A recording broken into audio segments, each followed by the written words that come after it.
Good evening. My name is Bob Bendykowski, and I'm going to talk about distant healing, but that is towards the end of the whole thing because I thought it would be good to share with you some of the stuff which I have researched for the past 40 years approximately. It's quite a long time. So a bit of biography. There are three things which through the centuries have interested me. One is music, one is science, and one is healing. And my present incarnation covered all three of those. I started in the music business and ended up teaching for 10 years at the conservatory. Then I went into industry and learned a lot of scientific stuff. And then I retired and spent the last 20 years pretty much researching healing. Now that's important because when I was in music in the 60s, I sprained my ankle. And being the person I am, I didn't go to the doctor or anybody. In a couple of weeks, the pain went away and whatnot, so I was fine. Then when I went into industry and worked at GE, my ankle started acting up again. And so I says, oh my gosh, and there's only one day when I was sent home because I was limping too much. But at the same time, I accidentally ran across an article on homeopathy. And then I found some books on homeopathy. And so I says, I got to try this, see? So I thought I'd experiment with my ankle. So I obtained the correct remedy, and Sunday night I took 3 of the little tiny pills and went to bed, and about 10 minutes later I developed the worst case of pins and needles in my left ankle which I had ever experienced. But the ankle was from that point on essentially cured. So I said, aha! And at that time, of course, that was my turning point. So I says, I've got to look into this. It's okay. A little time passed, and at that time there were New Age bookstores sprinkled around. There was one, in fact, a few blocks from here. And somewhere in that area, one of those bookstores, I found a book on what is known as radionics. And radionics is instrument-assisted distant healing. They had regular equipment, and they set it up, and they had various systems for doing it. And so I worked with that for a while, but the main feature of radionics was you had to learn dowsing. Now dowsing is what is done by these guys who look for water and underground and all this stuff. And so I sat in my room every day and did a little dowsing here and there, and eventually I decided that somebody is answering my questions. They weren't just being picked out of the, well, they were being picked out of the air, but they were being answered by a being. So that is when I really got into this, and I've learned then, over the past 40 years, all sorts of, well, what can I say? I had to learn the background, because if healing happens, and we know it does, and this is a world of cause and effect, then I decided I want to know what caused it. Now, I have a quote here from Shakespeare, and this will tell you the part of the problem here. It's all the world's a stage, and all the men and women merely players. They have their exits and their entrances, and one man in his time plays many parts. And of course, we are all then actors. And the only trouble with our roles on earth is we don't know we're in a play until the play ends for us individually. So the stage for our acting is called Earth, and it was created by beings of very high spiritual level. There are a couple quotes which I like to, because all the stuff I've done has been assembled from hints given throughout the centuries, actually. And the first quote that I have on my little list here is, "Ask and you shall receive." Now that comes from probably the greatest healer of all time, who walked the earth a couple thousand years ago.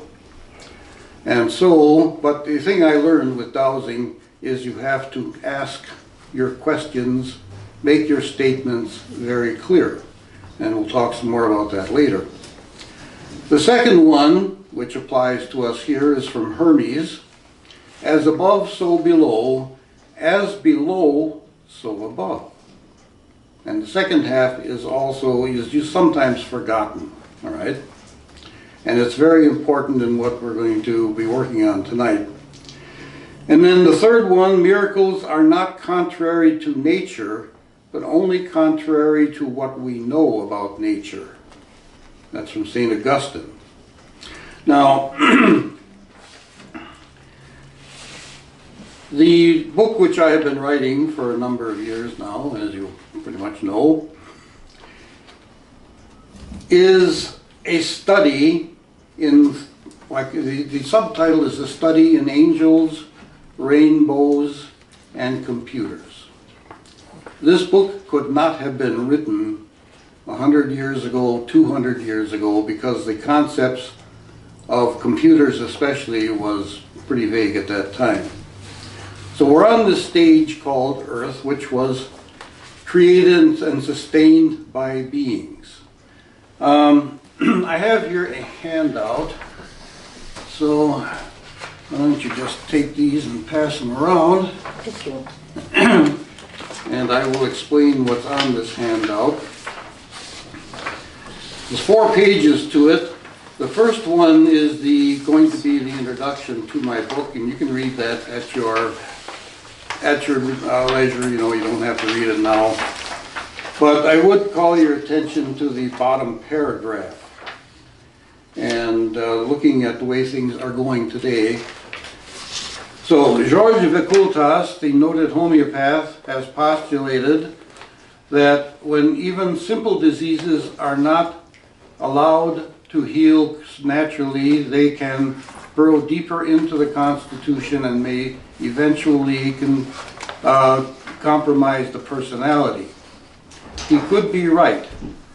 After 80 years of starting infants on the path of drugs, we are now experiencing severe deterioration of physical, emotional, and mental health at all levels. So I think that's a pretty fair assessment of what's going on. We have lots more nutsy stuff that is going on today that didn't happen many years ago.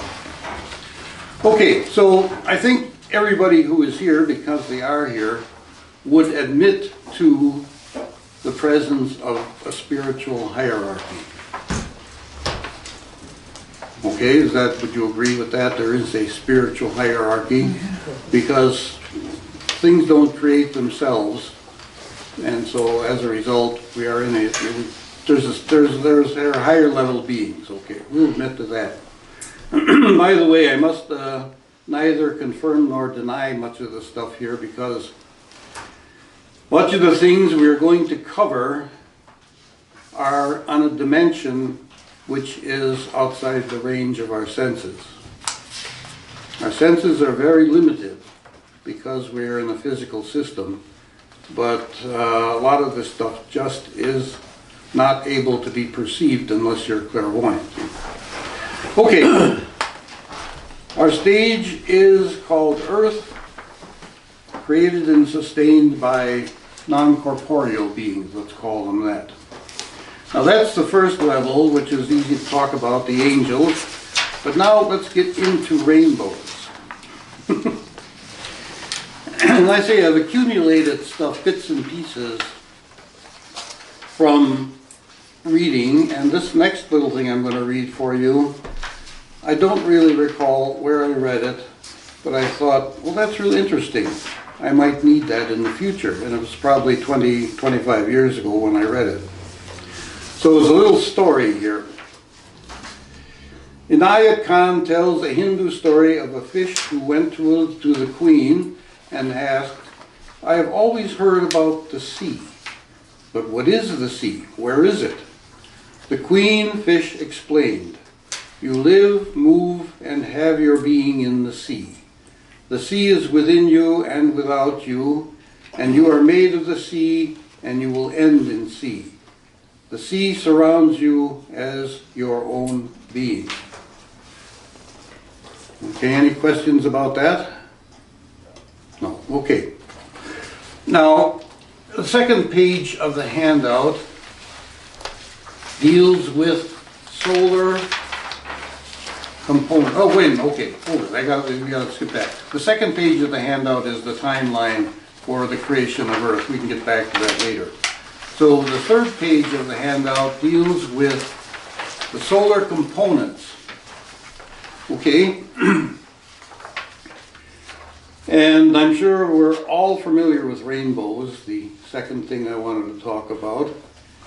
And even today I went on Wikipedia and I looked at rainbow, and they had an explanation of sunlight being refracted and whatnot, and the colors coming out in it and whatnot, and all this stuff. And it never answered the question that I posed many years ago to myself.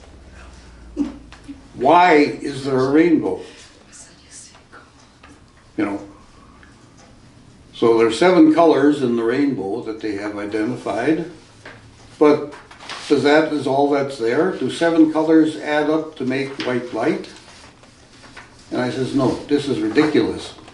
So it turns out that the sun was programmed, shall we say, to supply all the needs of people on Earth.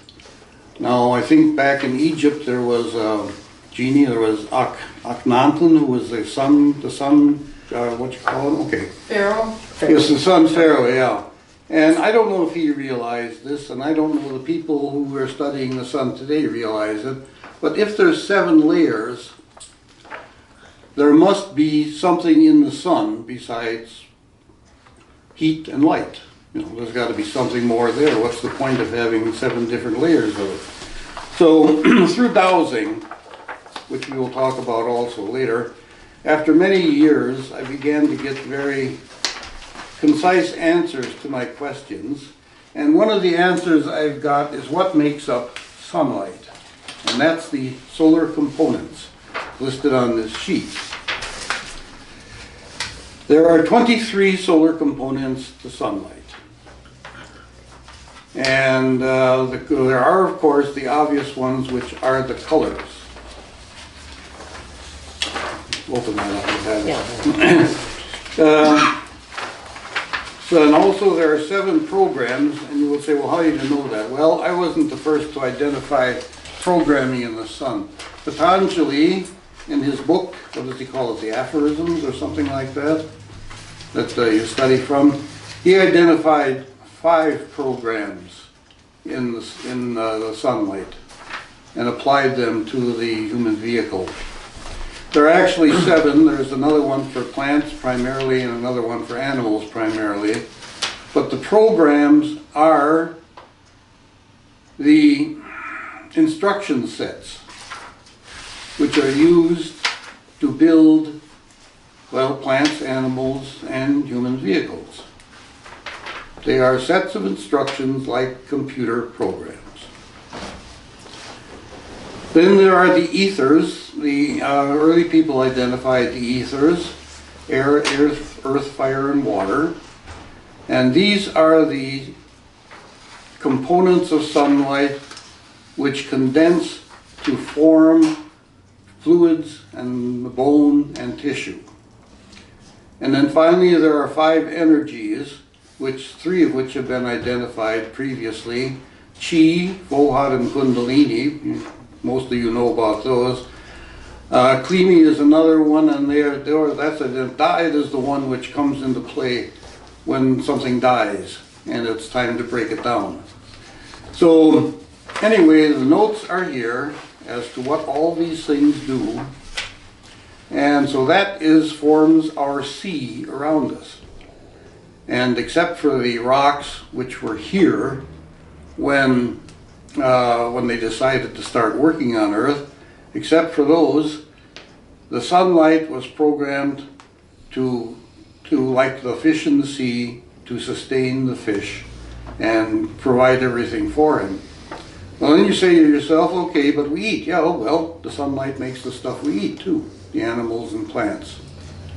And we breathe this stuff in, the programming and everything else. We inhale those, which explains some of the Buddhist breathing exercises, you know, that they use. And so, okay, these are essentially the components of the whole cosmos.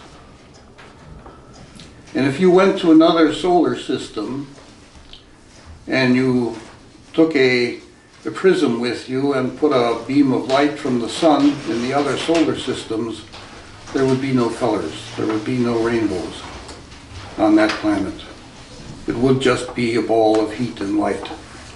Now again, these are things I got through dowsing, talking to persons or individuals much farther up than we are. So everything that we need to survive comes out of the sun. Now, are there any questions about that? No, it's just interesting though, because Peg Myota has an extensive research on the sun and the light, and she talks about some of these things. And also, the Summer Institute is on light and darkness. So it would be very interesting to see what that actually encompasses. Yeah. I have another quote from from a person who is apparently clairvoyant, Sir John Eccles. Now this was quoted in the internet things, but anyway, so Deepak Chopra quoted this in his internet discussion. He says, Sir John Eccles, who won the Nobel Prize in Physiology and Medicine several years ago, and made the statement, I want you to understand that there are no colors in the real world, that there are no textures in the real world, there are no fragrances in the real world, there is no beauty, there is no ugliness, nothing of the sort. Out there is a chaos of energy soup and energy fields. Literally, we take that and somewhere inside ourselves we create a world. Somewhere inside ourselves it all happens. So I don't know about that last statement, but that's what we live in, is an energy soup and a field of intelligence, which we cannot see except for the light and the heat that comes out of the sun. And that's the real world. That is, well, yeah, it's the atmosphere we live in. So, okay. So, what happens then is when babies are formed, they get started, the programming goes to work on them. I guess, as far as I can tell, I'm not really sure, but the Samana program is the one which pretty much encompasses the whole human vehicle. And the other ones, in radionics, they have them split up. Prana, of course, is the respiratory one, you know, they say about that. Prana you're familiar with. And the ones that Patanjali did not find, I think, are Ridana and Ayana. So, but they're all programming, and we'll get into why and how they work. But read the notes on this, and you will find out that I think this is all very logical, and the sun sustains us then. Okay. And this is why you will occasionally find a person who doesn't eat, maybe drinks water, but is in a continual state of fasting, because that person absorbs the powers in the sun completely and doesn't really need anything else to sustain him or her. Wasn't there somebody who never ate anything? Do you remember any of those? There's been a couple, but it's pretty. HRM. Who? HRM. HRM. That's the one I found. Oh. But he's been proven to have eaten. Well, how much though? Went into a buffet. So he was sort of faking it. He had his fill. What is HRM? I'm not sure of his actual name, but that's what he goes by. No. Okay. Now, as far as the healing business goes, first of all, there has never been a healer in incarnation with a physical vehicle who, by or under his or her own powers, healed anybody. All power has come from a spiritual companion who is with that person. Now, when Christ walked the earth, according to my indications, Krishna was his spiritual companion. And therefore, when Christ requested this healing for somebody, Krishna supplied the energies to do so. And the same thing with every healer down through the centuries. They always had, and of course the same thing could be said true of magicians. Magicians who were able really to work magic had the same spiritual helpers to do so, and they had to be very careful. They created spells, which we'll talk some more about that also. But as I've got just about every book which has been written by a noted healer, and there's only one healer who definitely said, I get help from spirits.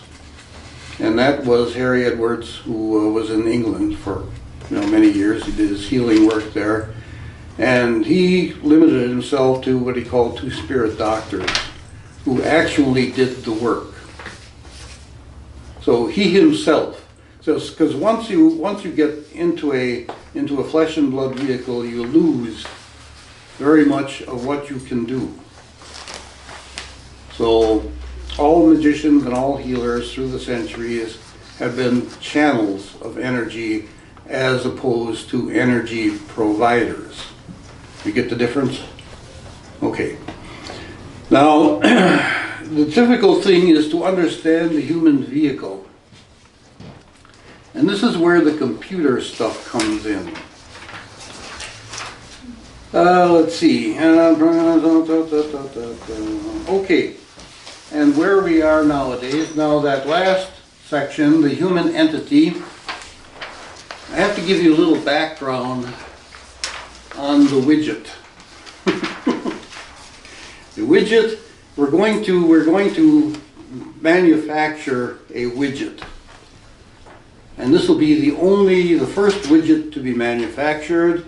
We're going to turn them out by the thousands, and they're going to be spectacular, something brand new. So what do you have to do? Well, if you look at this earlier sheet with the timeline in it, obviously you have to have engineers and you have to have designers, but first of all you have to have an idea. Okay? So in this approximate timeline sheet, we have to go back 400 million years for the beginning of the timeline for Earth. And you can read down that, by the way, and you will find that this was conceived by the creator, who or whatever the creator is, and it's written up in the Secret Doctrine, Volume 2. And the spiritual beings at the time, they got into quite an argument: should we do this or shouldn't we do this and whatnot. But I guess it was eventually decided. And at this point in time, according to my information, the Earth is the only place in the entire cosmos which is conducting this kind of experiment. I think there have some 3 or 4 other ones being started.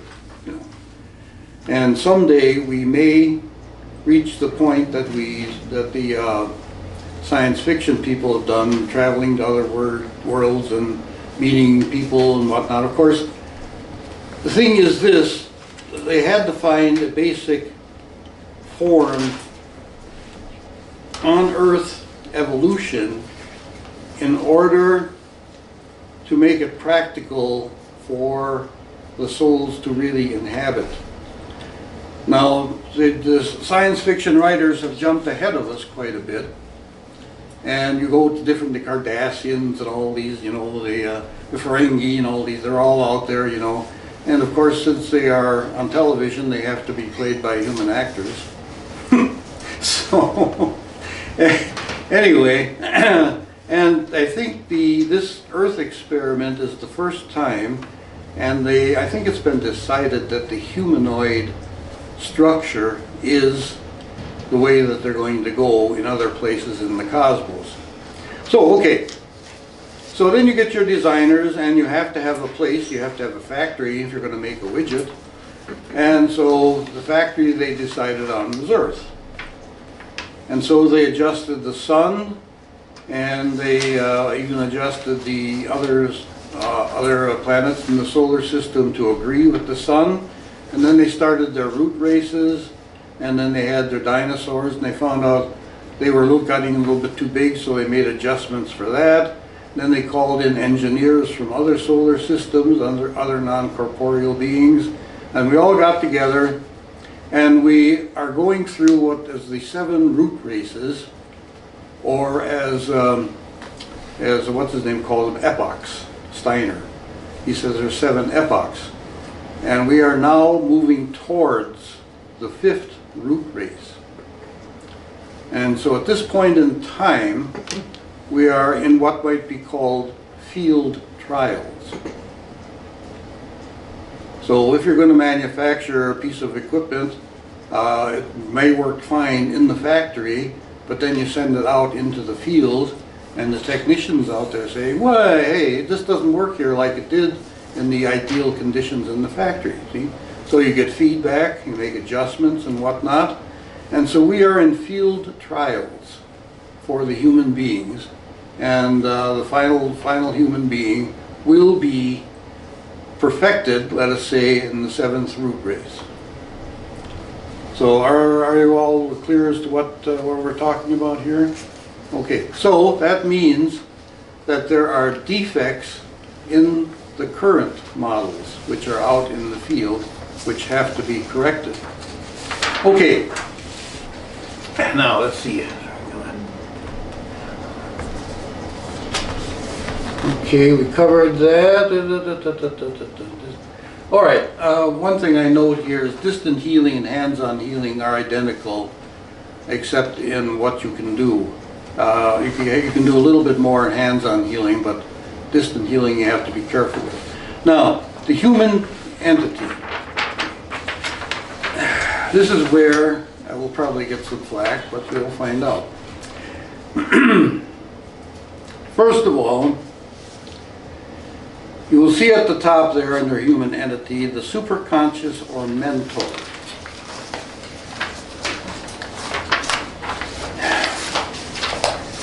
Every person in incarnation has a mentor. And the mentor acts as a guide. Well, first of all, you might ask, where do mentors come from? Well, as below, so above. So when you get through college, go to the university and whatnot, and you get your degree, you are faced with changes, something you can do to complete your work. So when people finish their round of incarnations, when the souls finish their round of incarnations, they go on to other solar systems, or they may remain in Earth to continue here, and a lot of them become mentors to guide other incarnations down the line. So the mentor is actually an advanced soul. And the advanced soul speaks to the consciousness of the human being on Earth.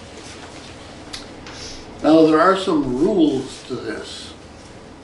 For one thing, the superconscious cannot read the mind of the conscious person.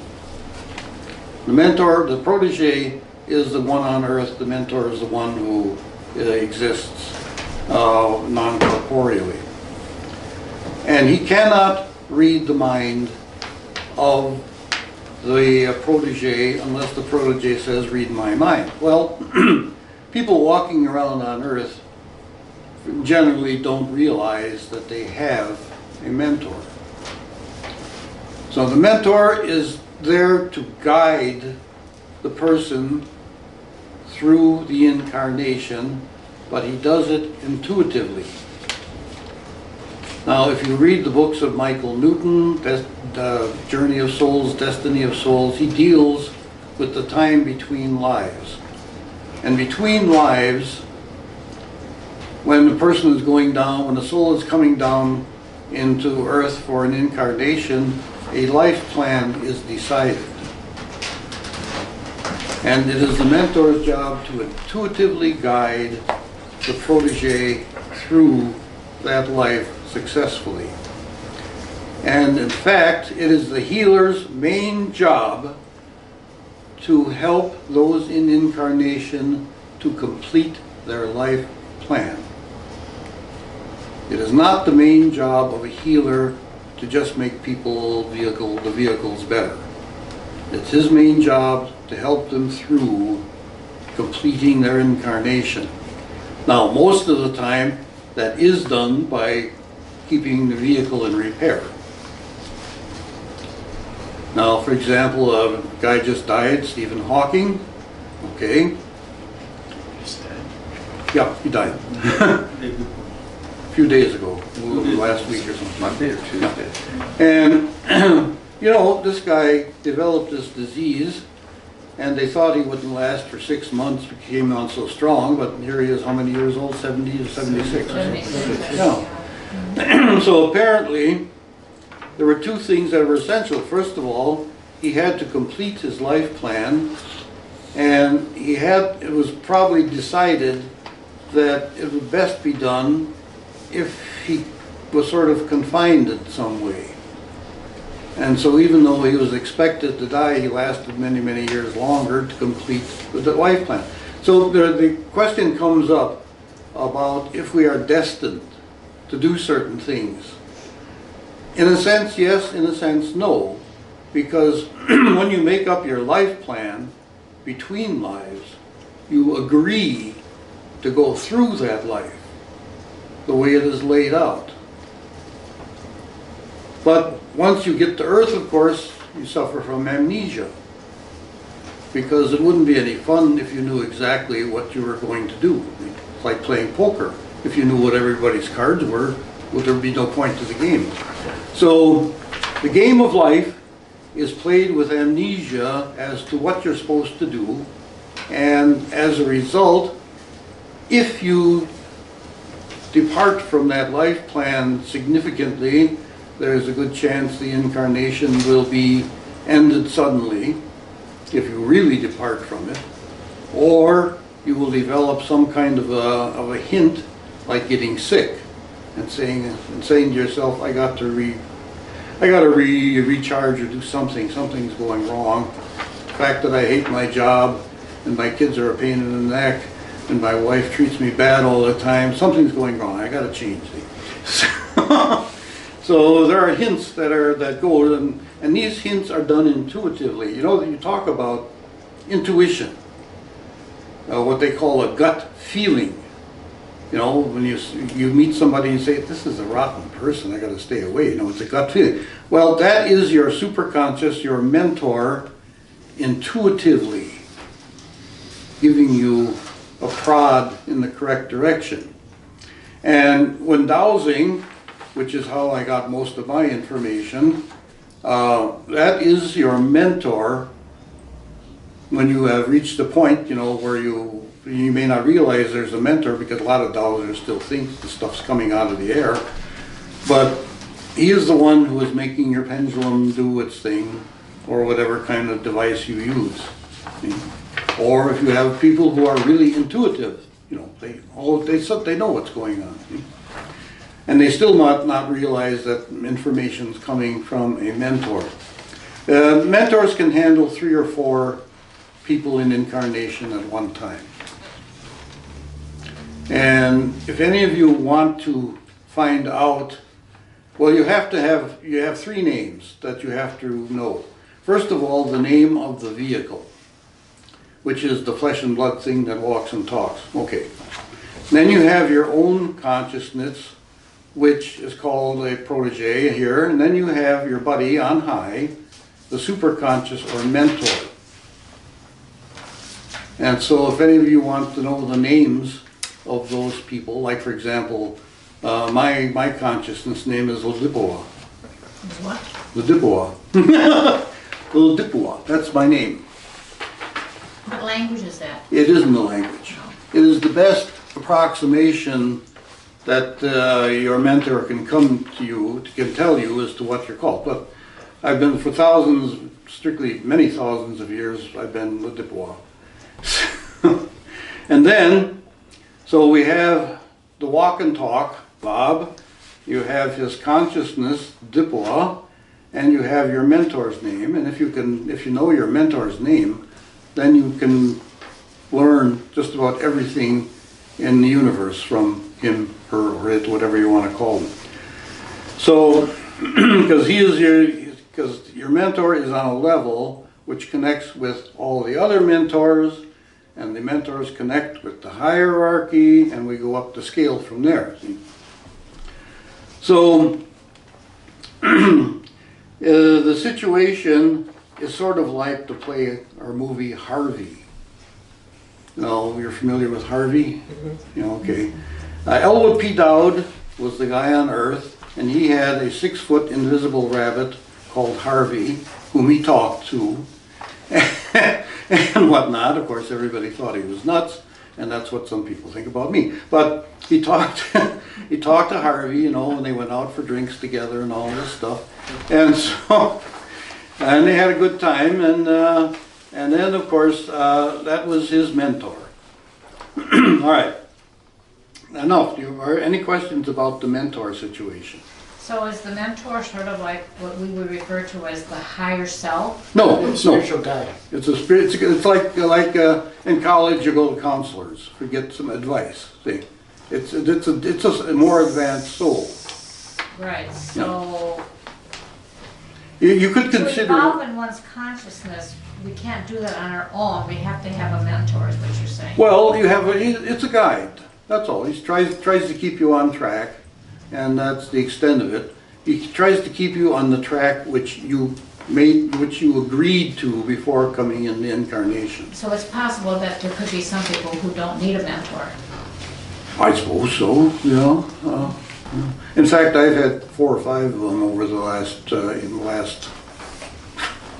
well, 40, 50 years. In fact, one of them I even had to fire because he wasn't doing me any good. But you get to a point where, well, let's say, you know, I was in music for many years, and I never reached this point, but if you're really talented and whatnot, you go from this teacher to a better teacher to a better teacher, and if you're really talented, you get to a point where you don't need a teacher anymore. In which case, there probably are people who are walking around, I imagine some of the, like Buddha, for example. Well, I'm sure he had a mentor to begin with when he first started, but by the time he got through it, you know, so, but most people don't realize the mentor is there. And so they have How did you get to know your mentor? I mean, how do we through know? dowsing. Oh. That's why. No. And I worked out my name from my consciousness, and I worked out his name. And when they changed, my current mentor is Jai, J-A-A-E, Jai. And I don't know how long he's been with me because they don't inform me when they change. But he has fed me quite a bit of information. So, all right. Anyway, now we come then to the human consciousness, the mentor's protege. Okay, souls, when they are not in incarnation, are very much like Commander Data from Star Trek The Next Generation. And I've said this before, Commander Data is down here. He is very knowledgeable about everything and all this stuff. He is an android, but of course he has no emotions. Mentally he's very strong, but he has no emotions. In one of the Star Trek movies, they installed his emotional chip in him, and instantly his attitude towards things changed, and it was kind of interesting. But anyway, Commander Data in that Star Trek series is the essential soul. Mental, knowledgeable, and whatnot, but having no emotions. And so I conceive of Project Earth as a university where souls can make faster progress by taking charge of an earthly vehicle. So you've heard it before. You've heard people say, more evolved people, you are not your body, and that is very true. Just like we get into our cars and drive away, the soul comes in and gets into the physical body in order to experience things.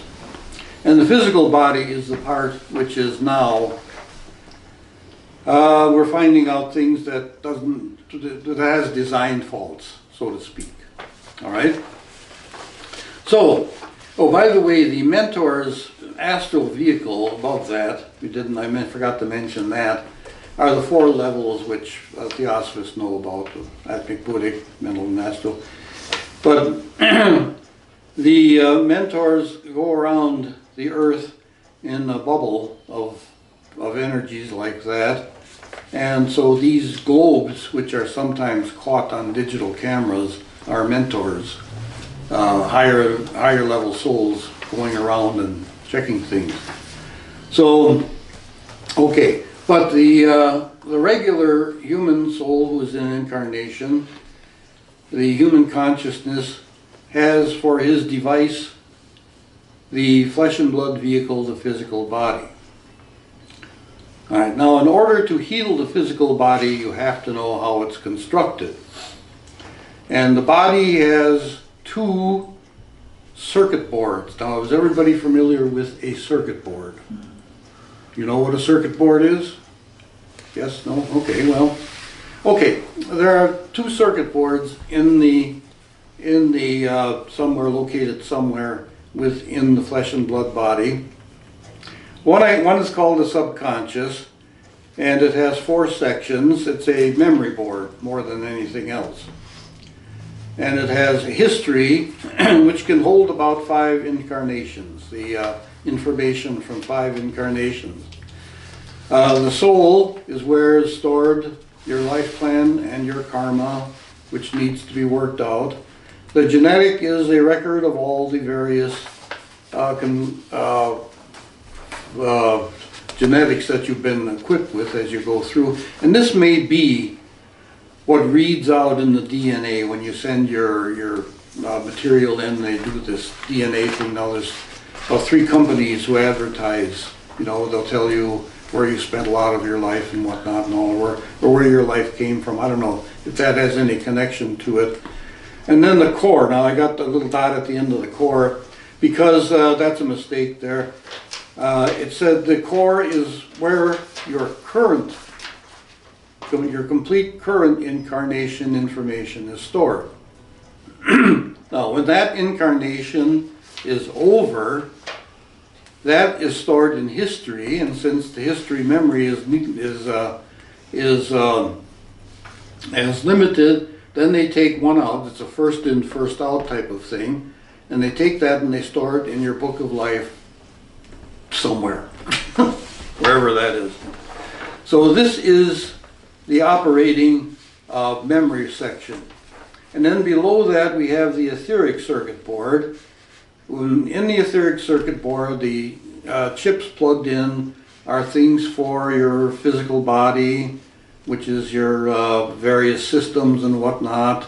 And then also the chips which define your energy systems, which are listed below the DNA thing. Now, these 2 circuit boards are problematical. The difficulty with the circuit boards is you don't get brand new ones when you go from incarnation to incarnation. So you may have the same subconscious circuit board which is updated, and you may have the same etheric board, which is definitely updated because you're going into a brand new body, which may be of a different size, a different shape, a different color, you never know. And so we carry some of these circuit boards with us, and circuit boards have a tendency to be defective. So when the first thing I look at now is I check these two circuit boards for defects in the boards themselves from reuse. Now you're saying, well, you should get a brand new one every time you get it. Well, yeah, sure, you should get a brand new one. I'd like to get a brand new car every time I need one. It doesn't work that way. So there may come a time when you will get a brand spanking new circuit board for this. And if there are defects in there, they will show up. I will talk about that later. And besides that then, there may be other things in here. Now, there may be defective chips in your etheric circuit board, which will show up.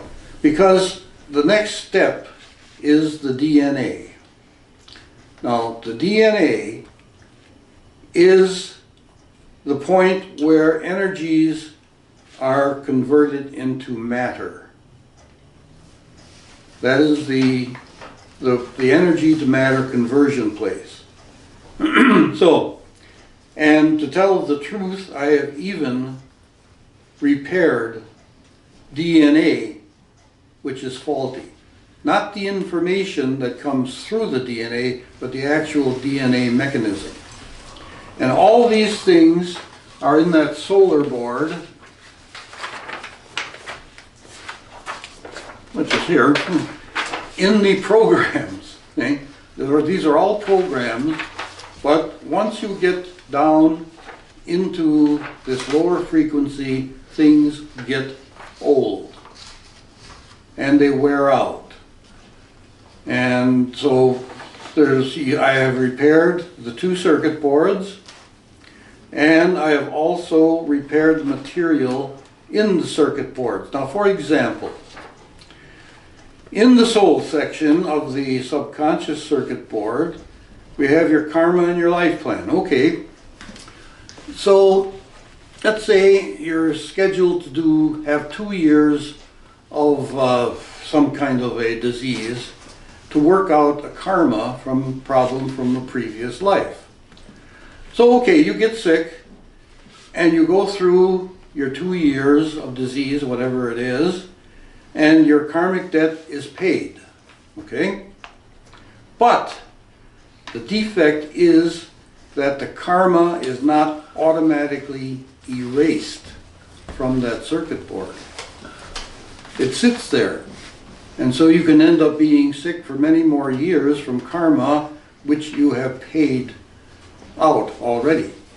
And the result of this is whatever comes down through these circuit boards from the human consciousness down and hits the DNA determines how the flesh and blood body is constructed and maintained. Are you clear about that now? I have a question. Yes. If you're able to repair DNA, would you be able to reverse the aging process? Ah, that's a good one. Well, as far as I can tell, the aging process cannot be reversed, but it can be sort of compromised by treatment. Treatment how? Well, by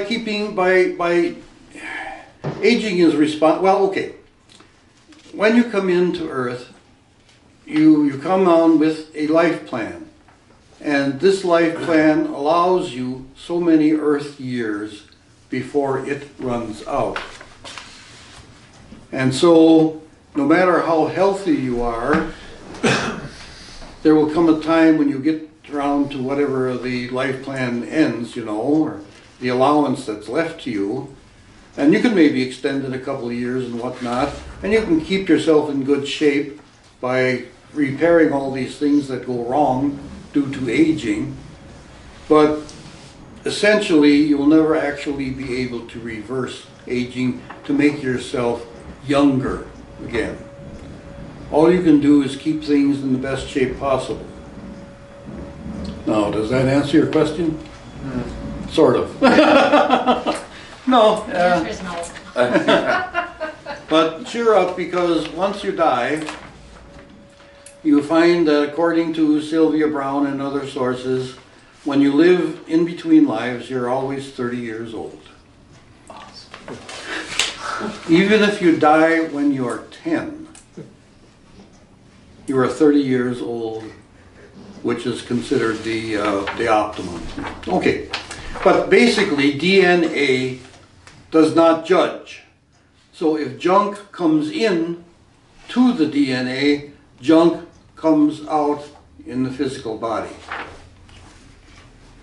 So even though you've paid your debt, you still have a defect you're carrying around? I don't know if some of it for some people is, but if it's a disease condition, it's liable to stick with you, because that's one of the defects in the circuit boards. They don't automatically erase the karma, delete the karma, so that you get better. And I've had a couple people, you know, and they says, well, okay, I told the person who was contacting me, says, well, this, your what's her name down in Florida, she's got about a year of karma left, you know, before she's going to get better. And then I don't remember if I erased it or if it was done automatically. I don't remember. But just after about a year, she started getting better. But then again, I was sending her treatments along the way too. So Is karma part of one's life plan? yes, yes, So that could be.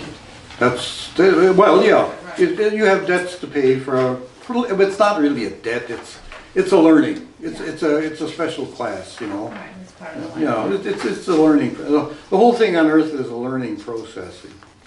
So your DNA, if it's working properly, will then just translate the stuff that comes down through it into the correct physical and energetic setup for the flesh and blood body, or as I like to call it, the vehicle, because this is the device that the human consciousness climbs into and manipulates and learns.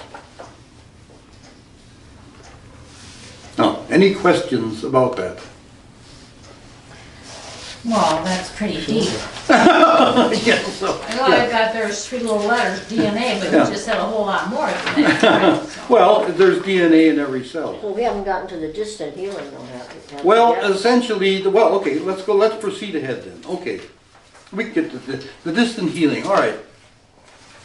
So, anyway, the vehicle is formed from the information. Now, what do I want to do? Okay. Ta-dum, ta-dum. All right, but first of all, go back to this. Miracles are not contrary to nature, but only contrary to what we know about nature. So we now know more about nature in this little group than all the scientists out in the world. Because we know how nature is working here. All right, all disease is the result of a partial failure within the intelligence system of any organism. Now, we're not talking about trauma, like for example, bruises, car crashes, plane crashes, anything that where there's a collision and you break something or miss something up. We're not talking about trauma. We're talking about, you know, the cancer, the arthritis, and all this other stuff. It's a partial failure within the intelligence system of any organism. Now, of any organism. All right. So the intelligence are the 2 circuit boards. All right. That is the intelligence, which are programmed by the solar components. Okay. So we are constantly bathed, like the fish in the sea, we are constantly bathed in the solar components. They're in the atmosphere, and that's what this guy Eccles saw when he said there's nothing out there is a chaos of energy soup and energy fields, literally. And that, in other words, whoever Eccles, if he actually saw this, if he was clairvoyant enough, that is what he saw, is the atmosphere with all these energy patterns and whatnot flailing around, and we live in that even though we can't see it. We see sunlight, we feel the heat, and that's the extent of what we think about the sun, you know. Well, then how do we grow? Well, we eat. And how do those things grow? Well, they grow like we grow. Animals have baby animals, plants have seeds, and so on and so forth. But all these things are, the intelligence for all these things comes from the programs in sunlight. Okay? And if there is a failure there in the intelligence of the unit, then there will be disease conditions developing. All right? Make sense? Okay. Now, the point of this is, let us say somebody develops cancer. All right? And that is a growing of something which you don't really want to grow inside of you, right? You don't want that to happen. Well, okay. We cannot turn off the sun. There's no way to do it, because the sun is where growth comes from. But internally, we have intelligence. We have a pattern. They call it, and we've known it for years, the etheric body, which is a big blob of intelligence. And when that intelligence fails for any reason, the sun cannot be turned off, and so a growth starts. The growth continues. So the two are balanced. The intelligence balances the growth of the sun, the growth energies of the sun. When the intelligence fails, the energy from the sun continues to do its thing, and the result will be anomalies in the physical body.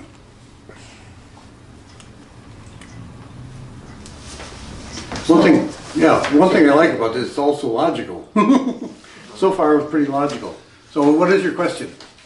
No, continue. Okay, well, okay. So there's a balance there. And I've got a three-pronged thing. Intelligence, it starts with intelligence, and then from intelligence is formed the structure, which would be the vehicle, and then once the structure is pretty well formed, we have function. It does its job. Okay? And all three of these things are in the solar information, which is constantly bombarding the Earth, just like the sea is surrounding a fish and maintaining it. Does that make sense? Elemental. Elementary. Okay. Elementary. Okay. I do have a question. Yes. I don't know if you're finished with this. If I can wait. Figure it out. Go ahead. I'm looking at the page 2, the timeline. Oh yes, yes. Of the, Okay. Earth and this. Yeah. Just keep in mind, of course, these are very general timeline because everything flowed into everything else. So what is your question? Well, it's kind of two different pieces. One of them, you noted that with the arrival of the Schumann, The Schumann resonance, yes. that the dinosaurs left. Yes, the Schumann resonance is the thing that mainly got rid of the dinosaurs. And I was wondering, how did that work out? Okay, well, all right. This was part of the process, which was, because this is the first place in the cosmos this was done, it was all experimental. So they said, okay, the non-corporeal said, okay, we'll put these animals down there and they do their thing. Well, the animals had no way of restraining them. The sun was feeding them with the energy, and they were eating the big plants. Everything grew big, the plants, the insects and all that. Everything was gigantic. And after a while, the non-corporeal said, this will never work. They're going to stomp all over the puny humans, and we're going to have a real problem. See? So they says, okay, what do we do? Well, let us time the growth process. So instead of just continuous sunlight and continuous this and continuous that, where everything can grow big. They put these pulses in, which interrupt the growth process. They're sort of a neutralizing pulse. And 8 times a second, the Schumann resonance pulses. And as a result, instead of a continuous thing like this, you get a thing, and nothing grows as big as the dinosaurs. It's just a restraining thing to keep things going. Because otherwise, if they were not here, humans would get big and probably last about 20 years before they die. Because they would outgrow the other programming. But it's just a pulse. And of course, this was noted. Yogananda, I don't have that quote here, but he says that he got a view of this, and he said it was like a slow film, and that's how things are. We go by 8 steps a second. No, instead I of- understood that some subject. of this has to do with the Earth and gravity, specifically. Gravity, I'm not too familiar exactly with what gravity is. In fact, there are some people, Walter Russell was of the opinion that gravity is not a magnetic pulling of the from the Earth, but it's more a pressure from the universe, which pushes us down. See? But I thought the Schumann resonance was very much related to a pulsing of the Earth matter. from the core, itself. it's a pulse like Okay, this. yeah, okay, And it just interrupts it. yeah. It's after 8. Is that well? Good. Okay. We got off the I have subject. another question. We didn't finish talking about the distant healing. Okay, But, all right. and it's- Well, I asked if he was done, but I do have another Okay, question. wasn't done.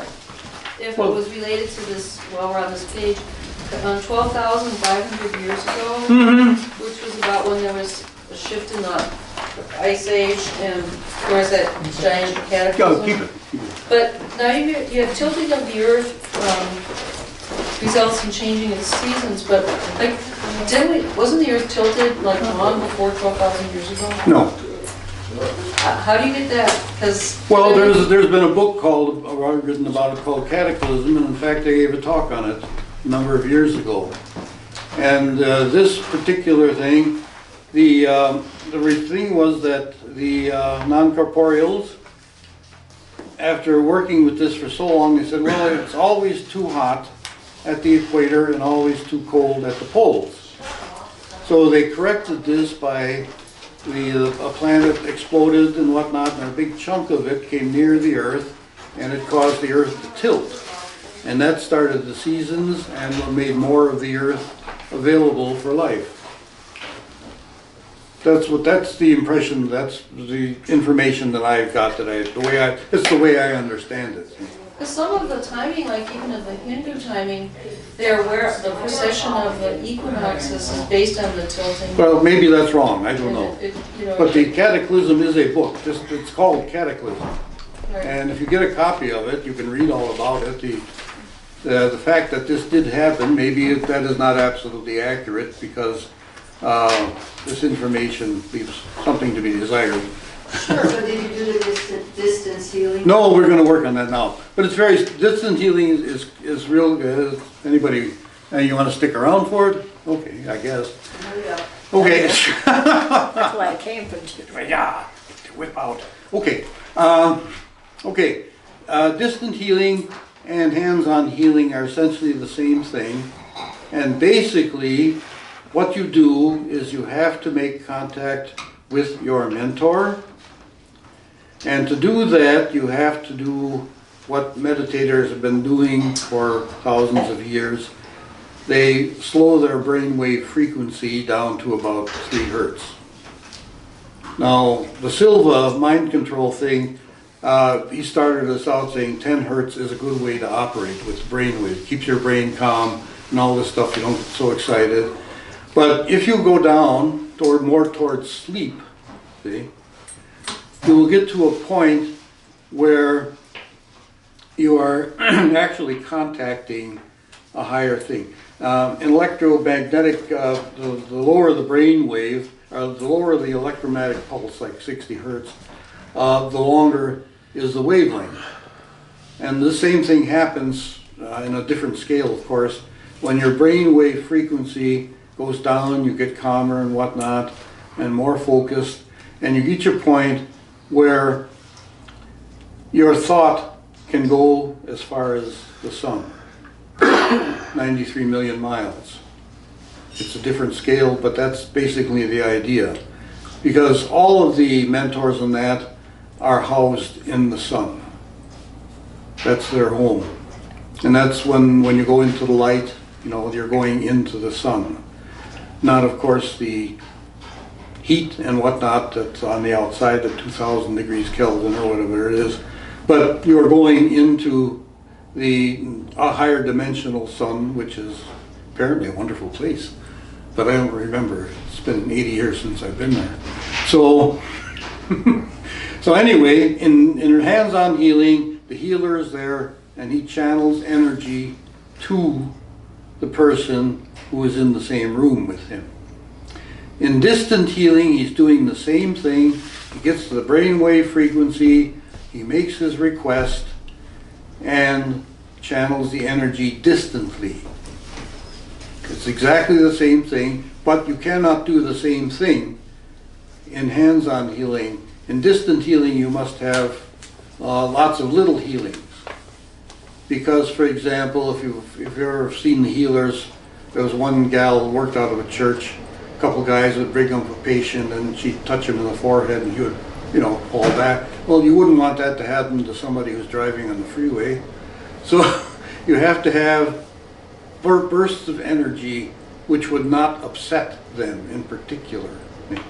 So it's always done in steps in distant healing, but it's merely a request, and to do the healing for the individual. And then in my case, of course, and other people, the pendulum will circle while the energy is being channeled. So there's I use only 3 settings of the pendulum: yes, no, and circling. It's like when you turn on your computer and the little circle goes like this, working, working, working, and then it's fine, that goes away. And same thing with the pendulum. Now, this is where it takes some practice to do this, although if you have been meditating for many years, it becomes automatic. And if you want any self-healing, your first application is to the mentor. And, okay, you have to go by the rule stated by Isaiah. So shall my word be that goeth forth out of my mouth. It shall not return unto me void, but it shall accomplish that which I please, and it shall prosper in the thing whereto I sent it. You must speak aloud when you're doing any of this. When you're talking to your mentor, or when you're requesting healing, you cannot do it mentally. For one thing, like I said, the mentor cannot read your mind. Unless you're close enough to him, he does it anyway, you know, because right now my mentor knows what I'm thinking all the time. I've been with him long enough. But you have to speak aloud to order the healing for the individual. And one thing I must caution you about: do not expect miracles. Do not expect instant healing. It's a lot faster than drugs and surgery and stuff like that. But the instant healing is what the big healer, when the healers write a book, the ones that go like this are the ones they always put in the book. And even in the Bible. You tend to think, reading the Bible, that all Christ did was walk around, thou be healed, thou art healed, thou art healed. But my mentors say, no, it didn't work that way. Sometimes it was done in a few hours, sometimes it took 3-4 days, you know, before everything settled out. So now that is the best I can give you in a short period of time. The mental state, the request to your mentor, and some way of tracking it, or you feel a click or something when the energy has been sent.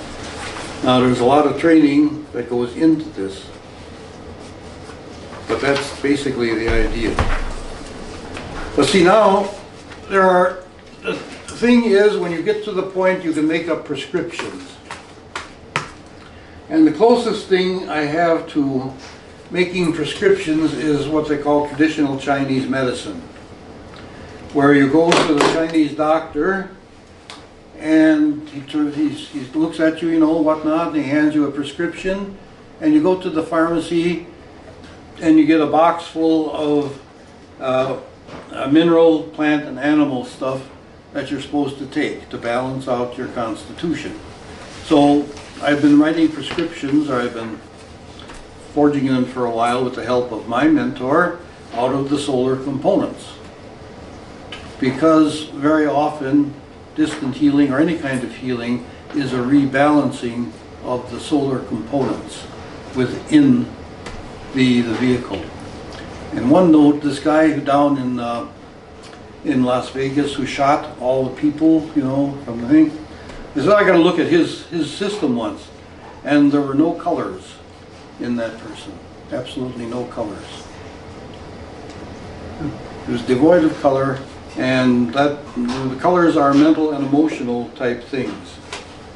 So that is, so it gets kind of complicated when you sit down to do it, except if you have the gift, you know. I mean, I don't have the gift. That's why I worked all this out. But this gives people with a scientific approach to things something that they can work with. Seems like they're doing it, they're trying it. I mean, even the alternative medicine Yeah, yeah. is trying it. No.